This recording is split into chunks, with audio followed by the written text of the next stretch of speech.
केंद्रीय मंत्री गिरिराज सिंह ने भदोई में 47वें इंडिया कॉर्पोरेट एक्सपोर्ट मार्ट का शुभारंभ किया। उन्होंने उद्योग को नई दिशा की बात करते हुए कहा कि 2030 तक टेक्सटाइल उद्योग को $350 बिलियन की इंडस्ट्री बनाना सरकार का मुख्य लक्ष्य है। इस अवसर पर गिरिराज सिंह ने कहा कि इस महत्वाकांक्षी लक्ष्य में भदोई के कालीन उद्योग की भूमिका महत्वपूर्ण होगी। उन्होंने भदोई में स्पिनिंग मिल की स्थापना का भी ऐलान किया, जिससे जिले की श्रम शक्ति का सही उपयोग किया जा सके। भदोही जिले में 47वें अंतर्राष्ट्रीय कालीन मेले का किया गया आयोजन। यहाँ कई देशों के विदेशी व्यापारियों ने लिया हिस्सा। जैसा कि इस कारपेट एक्सपो मार्ट के मेले से चूंकि यहाँ की कालीन को एक नया आयाम मिलेगा और जिसको लेकर के यह मेला अब तक दूसरे राज्यों में लगाया जाता था। जैसे कि अब तक इस मेले के लिए यहाँ व्यापक प्रबंध नहीं थे, तो यहाँ इस मेले को दिल्ली, कश्मीर इत्यादि राज्यों में लगाया जाता था, जिससे कि यहाँ के व्यापारियों को काफी असुविधा का सामना करना पड़ता था।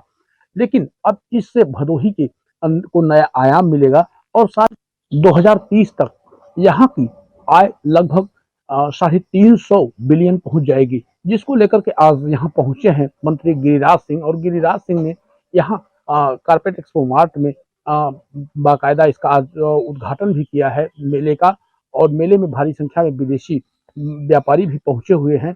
लेकिन यहाँ बड़ी एक विडंबना देखी गई कि न तो यहाँ इस मेले में उत्तर प्रदेश के मुख्यमंत्री की तस्वीर रही और ना ही प्रधानमंत्री की, जबकि भदोही के कालीन को बढ़ावा देने के लिए प्रधानमंत्री ने भदोही के कालीन को नए संसद भवन में भी लगाने का काम किया है और अक्सर भदोही के कालीन का जिक्र करते रहते हैं।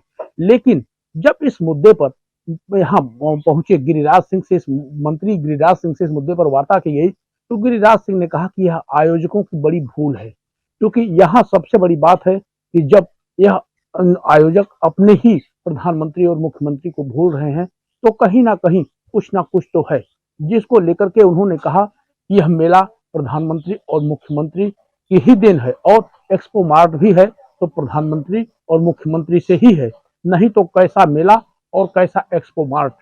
भदोही से वीडियो जर्नलिस्ट सुरेश गुप्ता के